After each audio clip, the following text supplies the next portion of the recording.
یعنی بڑی معذرت کے ساتھ مجھے یہ بات کرنی پڑے گی کہ اتنا کالا جادو، ہر تیسرے آدمی کو کالا جادو، ہر تیسرے آدمی کو. اور خیر سے وہ جو بتانے والے وہ بھی بڑا انوکھا انداز انہوں نے اختیار کیا ہوا ہے. وہ کہتے تجھے جادو کر دیا کسی نے.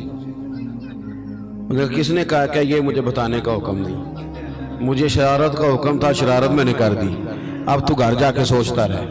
اسی طرح ڈھیروں قسم کے ملنگ ہمارے کھاتے پڑ گئے، ٹال پہنے ہوئے، اور وہ آ گئے. وہ لوگوں کو قسمت کا حال بتاتے ہیں.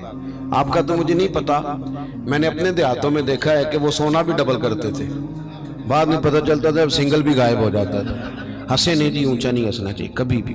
یہ محافل ہے ہماری، سنجیدہ ماحول ہے.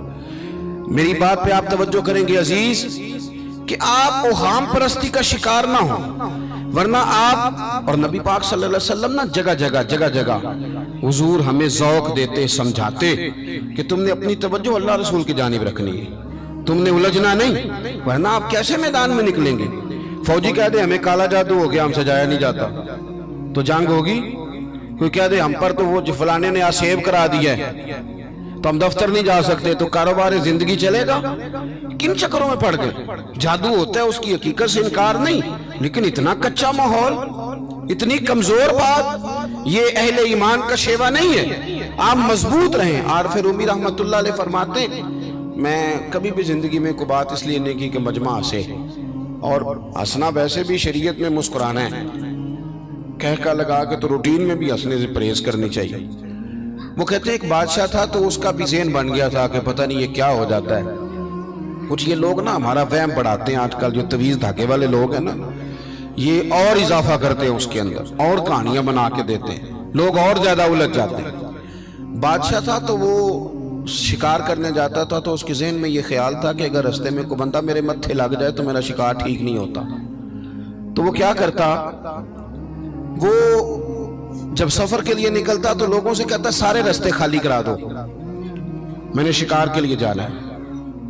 لوگ رستے خالی کرا دیتے. ایک دن ایک آدمی بیچارہ نے ایک آنکھ سے اسے نظر نہیں آتا، وہ کوئی جنگل سے لکڑیاں کاٹ کے آ رہا تھا تو اچانک وہ چڑھ گیا. اذانیں زیادہ ہوتی ہوں تو ایک کا ہی جواب دینا ضروری ہوتا ہے، وہ ہم دے چکے ہیں، اس لیے آپ توجہ کریں میری بات. تو وہ بیچارہ چڑھ گیا لکڑ ہارا سڑک پہ. اس کے سپاہیوں نے بندے تو بڑے ہٹائے تھے پر یہ غلطی سے آ گیا، انہوں نے پکڑ لیا، بادشاہ کے سامنے پیش کیا. بادشاہ کہنے لگا تمہیں نہیں پتا کہ میرے رستے میں کوئی آئے تو میرا شکار نہیں ٹھیک ہوتا، اس کو باندھ دو. دھوپ بڑی سخت تھی، درخت کے ساتھ باندھ دیا. کہا جا رہا ہوں، واپس آتا ہوں، اگر شکار ٹھیک ہو گیا تو چھوڑ دوں گا ورنہ اسے قتل کر دوں گا. 2 بندے اس کے سرانے کھڑے کر دیے تلوار لے کر کے. اب وہ بیچارہ صبح سے بندہ ہے. بادشاہ چلا گیا. اتفاق کی بات یہ کہ آج شکار پہلے سے بھی اچھا ہوا، خوب ہوا. بادشاہ واپس آیا. اب یہ دھوپ میں بندہ ہے، کسی نے پانی بھی نہیں پوچھا. تنگ آمد بجنگ آمد. بندہ جب پورا تنگ آئے تو پھر جنگ بھی بڑی کرتا ہے. اس نے کہا یار آج مرنا تو ہے، اب مرنا سچ بول کے. بادشاہ نے کہا اسے کھول دو، آج میرا شکار بڑا اچھا ہوا ہے، لہذا اسے کچھ نہیں کہنا، کھول دو. رسیاں کھول دی تو پتہ کا شخص کہتا بادشاہ ایک بات کر لوں میں بھی، مار تو جانا ہی ہے پر ایک بات کر لوں. کہنے لگا کرو. کہنے لگا تم نے صبح میرا منہ دیکھا تھا، تمہارا شکار بڑا اچھا ہوا ہے، دن بڑا اچھا گزرا ہے، پر میں نے آج سویرے تمہارا منہ دیکھ لیا تھا، تو دیکھو میرا بیچارے کا کیا حال ہوا ہے کہ صبح سے یہاں. اب تم بتاؤ منحوس میں ہوں کہ تم ہو؟ نحوست میرے اندر کہ تمہارے اندر؟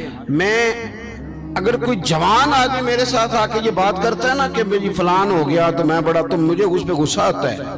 میں کہتا ہوں آپ اس عمر میں یہ کام کریں گے تو بزرگوں کو کون سہارا دے گا؟ ضعیفوں اور کمزوروں کو کون اٹھائے گا؟ آپ اتنی کچی باتیں کرتے ہیں.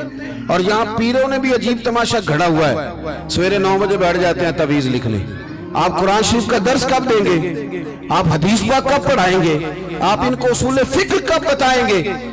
پیر صرف دین کا نمائندہ ہوتا ہے جس نے رب رسول کا دین پڑھنا ہے اور آگے پڑھانا ہے، جس نے لوگوں کو وہاں سے دین سیکھ کے آگے سکھانا ہے. باقی کیا معنی ہے چیزوں کا؟